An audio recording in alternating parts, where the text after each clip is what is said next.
Assalamualaikum warahmatullahi wabarakatuh. Perkenalkan, nama saya Sabda Alam Arzenda. Saya mahasiswa dari Universitas Nurul Jadid. Video ini dibuat untuk memenuhi tugas kuliah kerja nyata yang dilaksanakan oleh Universitas Nurul Jadid. Dan dalam video ini saya akan memberikan materi penyuluhan tentang tata cara budidaya tanaman padi secara baik dan benar. Seperti yang kita ketahui, negara Indonesia sering disebut dengan negara agraris. Hal ini dikarenakan sumber daya alam bangsa Indonesia yang sangat melimpah, dan sebagian besar masyarakat di Indonesia yang memiliki latar belakang mata pencarian dengan cara bercocok tanam ataupun bertani. Maka dari itu diharapkan dengan materi penyuluhan yang akan saya sampaikan dalam video ini dapat memberikan pengetahuan, informasi, serta mengajak para petani, khususnya para petani muda yang baru akan mulai untuk praktek budidaya tanaman padi agar dapat meningkatkan sumber daya manusia serta sumber daya alam yang ada di Indonesia. Sebelumnya saya telah menyiapkan rangkuman materi dalam berbentuk PowerPoint untuk memudahkan proses penyampaian materi dalam video penyuluhan ini yang nantinya akan saya sampaikan, yang nantinya akan saya tampilkan dalam video ini.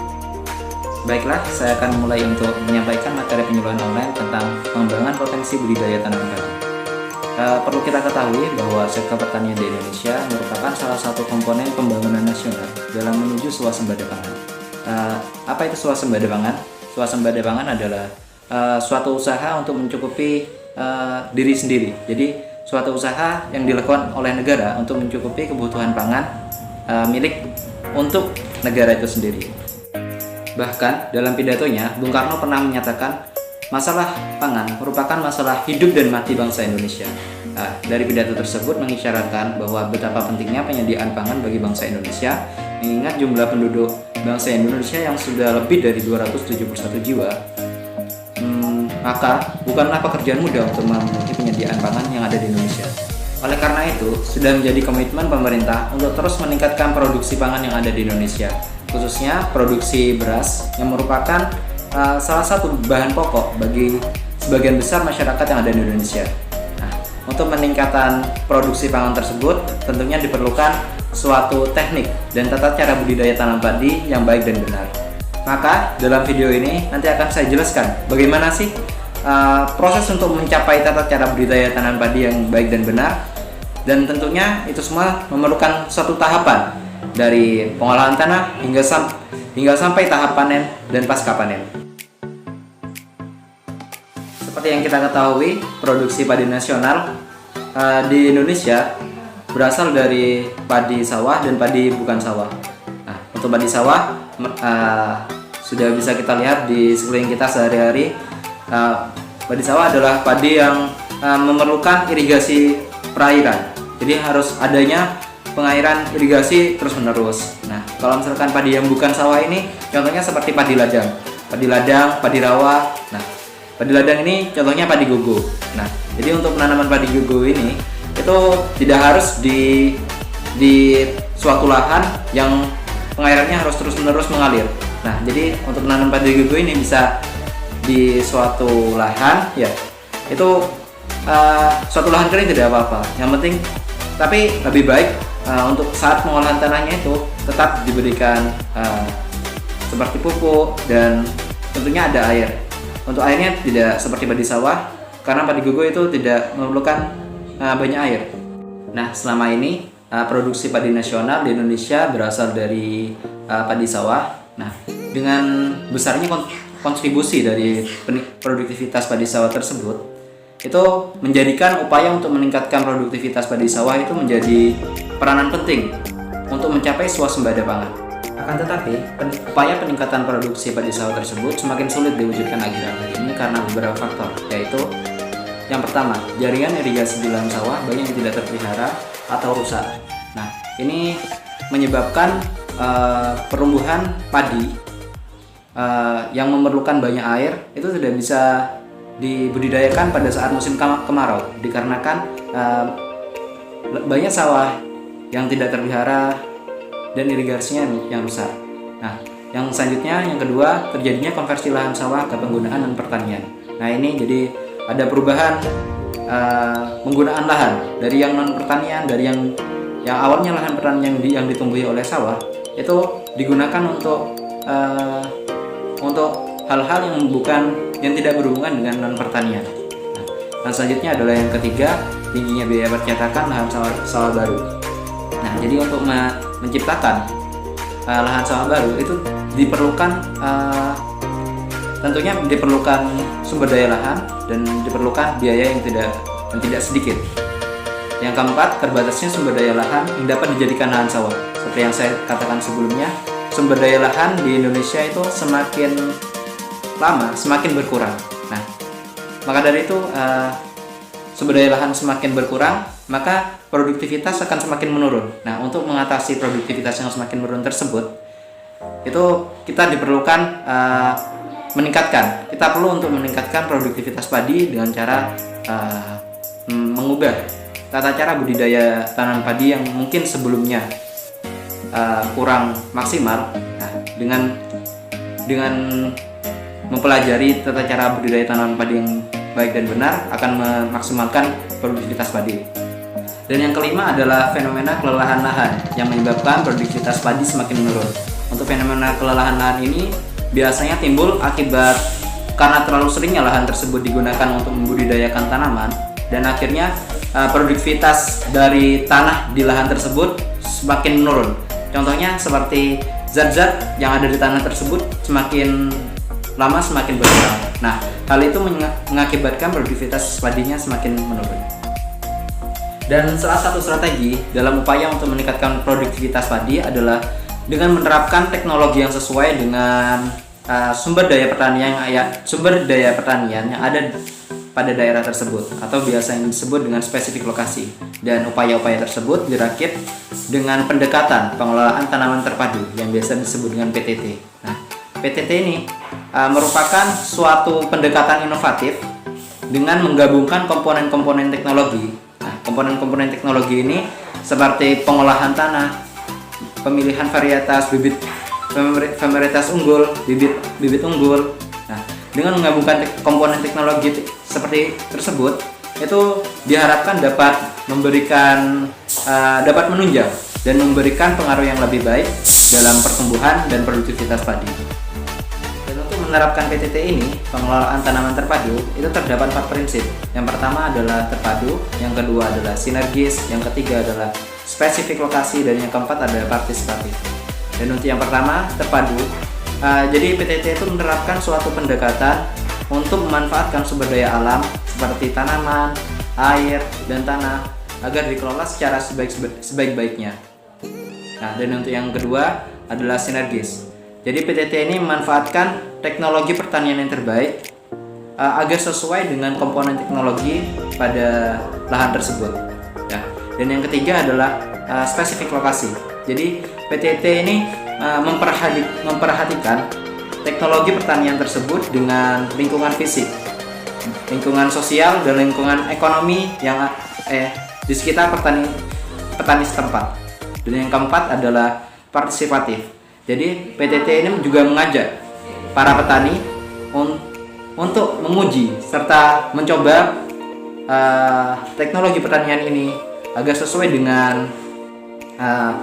dengan komponen teknologi yang ada pada lahan tersebut.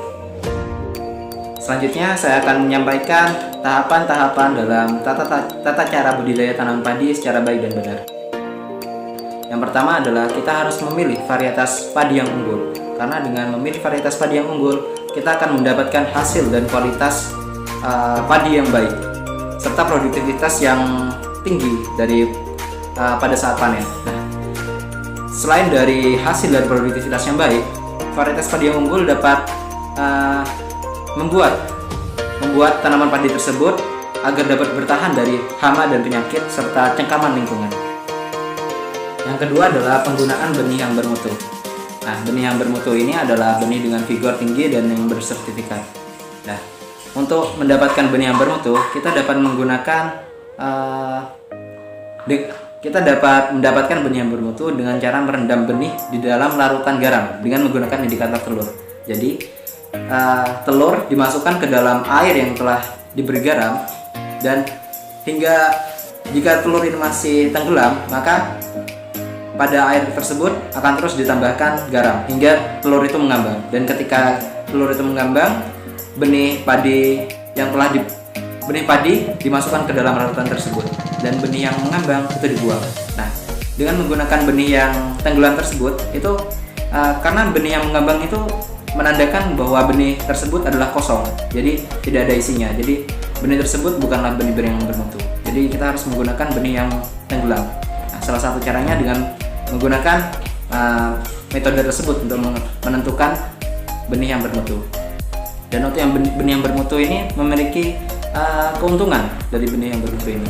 Yang pertama adalah benih tumbuh cepat dan serempak. Yang kedua adalah bibit yang tegar dan sehat. Yang ketiga adalah jumlah tanaman yang optimum. Yang selanjutnya adalah persiapan lahan. Persiapan lahan terdiri atas beberapa langkah, antara lain pembersihan lahan dari gulma atau bekas tanaman lama, penggenangan lahan, olah tanah dengan cara membajak, dan yang terakhir adalah penggeruan. Untuk pengolahan tanah ini dapat dilakukan dengan sempurna dengan cara 2 kali bajak dan 1 kali penggaruan. Untuk penggenangan lahan ini berfungsi untuk membunuh hama dan penyakit yang ada pada lahan pertanian sebelumnya, itu dibunuh dengan cara digenangkan airnya. Selain itu, penggenangan juga berfungsi untuk menggemburkan tanah agar lunak. Dan yang selanjutnya dibajak. Untuk pembajakan ini, sebelum dibajak, para petani biasanya menaburkan pupuk kandang atau pupuk kompos. Dan selanjutnya penggaruan. Penggaruan ini biasanya dilakukan sehari sebelum penanaman padi. Jadi sebelum padi yang bibitnya yang telah tumbuh itu ditanam, jadi sehari sebelumnya biasanya para petani ini melakukan penggaruan agar tanah yang ada pada lahannya itu rata dan padi akan tumbuh dengan baik. Selanjutnya adalah tahap yang keempat, yaitu adalah tahap persemaian. Untuk keperluan penanaman seluas 1 hektar, benih yang dibutuhkan biasanya sebanyak kurang lebih 20 kilo. Jadi benih yang bernas tadi, benih yang tenggelam pada larutan garam, kan itu adalah benih yang berisi, yang ada isinya, bukan yang kopong. Jadi benih tersebut yang telah dipilih tadi, yang telah direndam, itu dibilas dengan air bersih. Dan selanjutnya untuk persiapan persemaian agar benih ini tumbuh, benih tersebut direndam di dalam air selama 24 jam.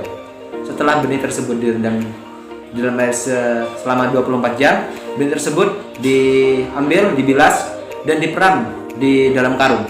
Untuk pemeraman ini biasanya memerlukan waktu 2-3 hari.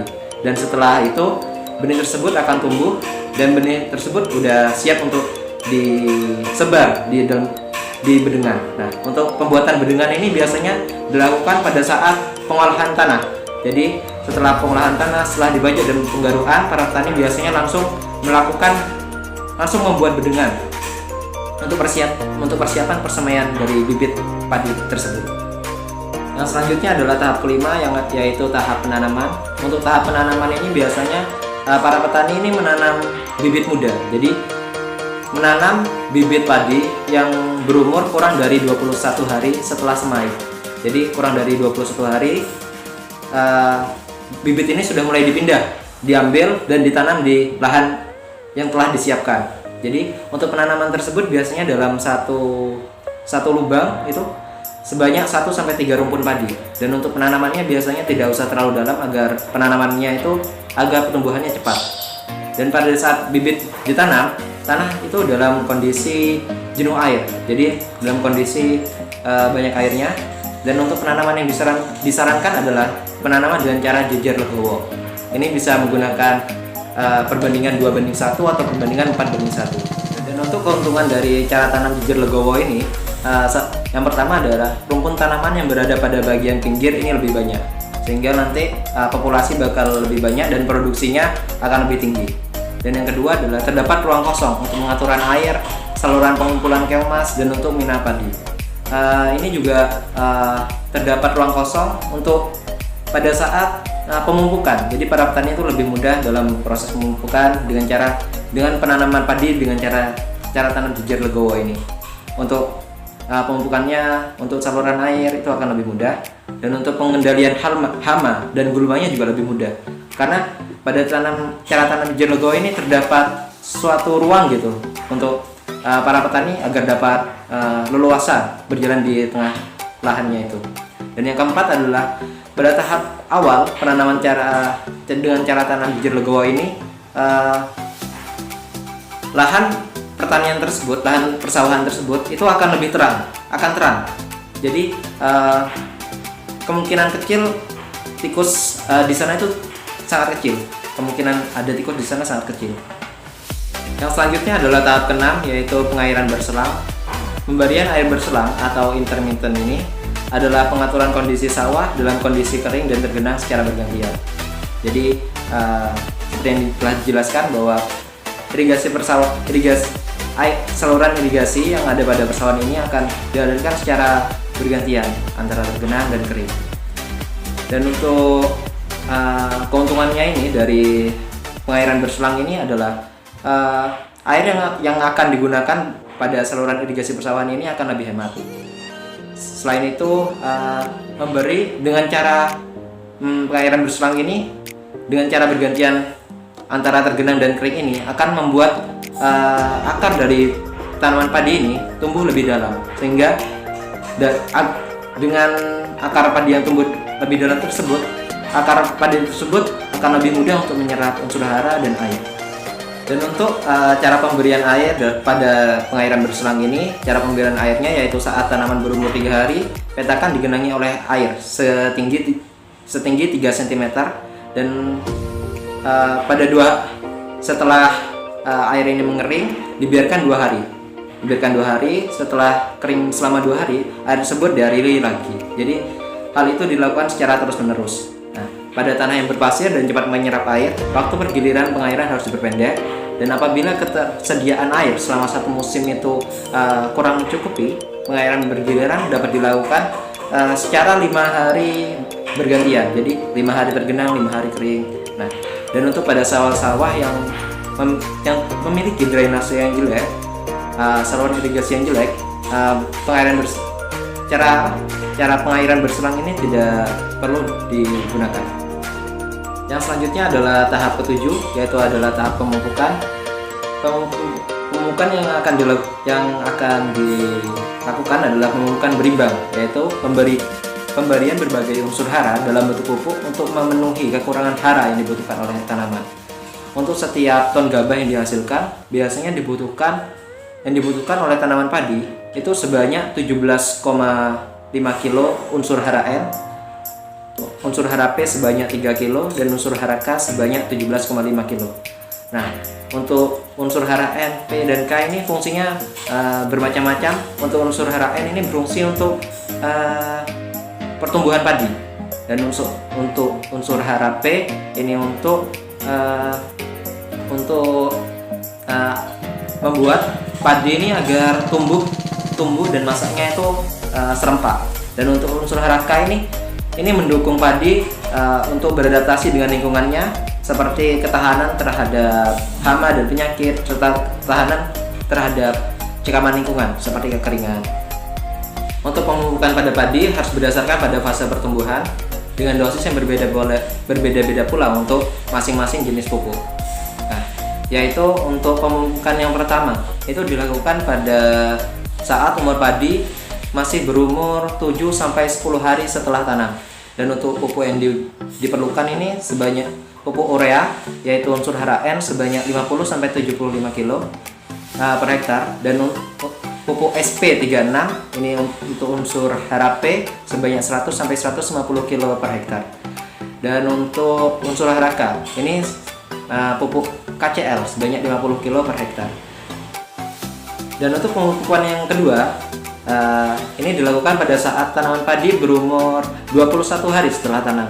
Dan pada pemupukan yang kedua ini hanya diperlukan pupuk urea sebanyak 100 sampai 150 kg per hektar. Dan untuk pemupukan yang ketiga, ini dilakukan pada saat tanaman padi berumur 40 hari setelah tanam. Yang diperlukan adalah pupuk urea sebanyak 50 sampai 100 kg per hektar dan pupuk KCL sebanyak 50 sampai 100 kg per hektar. Nah, untuk pupuk unsur hara N ini sebanyak 17,5 kg ini setara dengan pupuk urea sebanyak 39 kg. Dan untuk unsur hara P yang dibutuhkan 1 ton gabah itu sebanyak 3 kg, itu yang dibutuhkan setara pupuk SP36 sebanyak 9 kg. Dan untuk unsur hara K yang dibutuhkan sebanyak 17 kg itu setara dengan pupuk KCL sebanyak 34 kg. Selanjutnya adalah tahap ke-8, yaitu tahap pengendalian gulma secara terpadu. Gulma pada lahan penanaman perlu dikendalikan agar tidak mengganggu penumbuhan tanaman padi, dikarenakan gulma berebut unsur hara, air, ruang tumbuh, serta sinar matahari dengan tanaman padi. Nah, untuk pengendalian gulma pada persawahan padi ini dapat dilakukan dengan cara manual, dengan cara mencabut gulma satu-satu, atau dengan cara menggunakan cairan yang digunakan khusus untuk membasmi gulma pada tanaman padi. Yang selanjutnya adalah yang ke-9 adalah pengendalian hama dan penyakit secara terpadu. Pengendalian hama dan penyakit secara terpadu atau biasa disingkat dengan PHT merupakan pendekatan pengendalian yang memperhitungkan faktor ekologi, sehingga pengendalian dilakukan agar tidak mengganggu keseimbangan alami dan tidak menimbulkan kerugian besar. Jadi dengan melakukan pengendalian hama dan penyakit secara terpadu ini, tanah, unsur-unsur yang ada di tanah ini tidak akan rusak. Jadi hanya dilakukan pengendalian dan penyemprotan kepada hama dan penyakit ini secara terpadu, secara secukupnya. Jadi dengan begitu tanah yang ada pada persawahan padi itu tidak akan rusak, tidak akan menimbulkan kerugian pada tanah, dan juga tidak akan menimbulkan kerugian dalam bidang ekonomi. Dan untuk hama-hama yang sering menyerang tanaman padi ini, padi sawah tepatnya, itu yang pertama adalah keong mas, yang kedua weren coklat, yang ketiga penggerek batang, keempat tikus, kelima walang sangit, keenam penyakit hawar daun bakteri atau biasa disingkat HDB, dan yang ketujuh penyakit blast. Yang selanjutnya adalah tahap ke-10, yaitu tahap panen. Lakukan panen saat gabah telah menguning tetapi malai masih segar, dan potong padi dengan sabit gerigi. Untuk pemotongan ini, pemotongan malai padi itu dilakukan 30-40 cm di atas permukaan tanah. Dan untuk panen ini sebaiknya dilakukan oleh kelompok pemanen, dan gabah dirontokkan dengan menggunakan power thresher ataupun pedal thresher. Nah, untuk panen padi ini sebaiknya dilakukan dengan memperhitungkan waktu yang tepat, karena jika pemanenan dilakukan terlalu awal, maka butir padi yang dihasilkan, benih padinya itu tidak maksimal, karena masih ada benih-benih padi yang masih belum tumbuh, masih belum berisi. Nah, sedangkan jika dilakukan terlalu terlambat untuk pemanenan ini, akan membuat padi yang telah menguning tersebut, benih-benihnya itu akan jatuh ke lahan sawah, dan itu akan mengurangi hasil produksinya. Dan untuk pada saat panen, untuk perontokan padinya ini dengan cara tradisional ada dua cara, dengan menggunakan gebotan dan menggunakan pedal thresher. Untuk gebotan ini cara penggunaannya, melai padi yang telah dipanen itu dipukulkan kepada gebotan sebanyak 4-5 kali sampai bulir-bulir benih padinya itu jatuh. Sedangkan untuk pedal thresher hanya perlu memutar pedal dari thresher tersebut, sehingga nanti bulir-bulirnya juga rontok dengan sendirinya. Dan yang selanjutnya adalah tahap terakhir, yaitu tahap pasca panen. Pada tahap ini, padi yang telah dipanen dan telah dirontokkan, padi dijemur di atas lantai jemur dengan ketebalan 5-7 cm dan dilakukan pembalikan setiap 2 jam sekali. gabah dijemur sampai kadar airnya mencapai 12 sampai 14% untuk gabah yang ingin dikonsumsi, dan kadar air 10 sampai 12% untuk gabah yang ingin dijadikan untuk benih. Dan setelah penjemuran selesai, gabah dapat disimpan atau digiling. Ada hal penting yang perlu diperhatikan dalam penggilingan dan penyimpanan padi yang telah dijemur tadi, yaitu yang pertama adalah untuk mendapatkan beras berkualitas tinggi perlu diperhatikan waktu panen, sanitasi, kebersihan, dan kadar air gabah.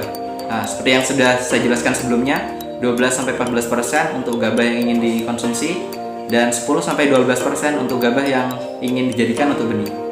Yang kedua adalah simpan gabah atau beras dalam wadah yang bersih, dalam lumbung atau gudang, bebas hama, dan memiliki sirkulasi udara yang baik. Yang ketiga, sebelum digiling, gabah yang telah dikeringkan tersebut diangin-anginkan terlebih dahulu untuk menghindari butir beras yang pecah. Jadi untuk menghindari beras yang pecah saat digiling, gabah tersebut diangin-anginkan terlebih dahulu sebelum melakukan penggilingan. Demikian materi penyuluhan yang dapat saya berikan. Semoga bermanfaat. Kurang lebihnya mohon maaf. Terima kasih telah menonton. Wassalamualaikum warahmatullahi wabarakatuh.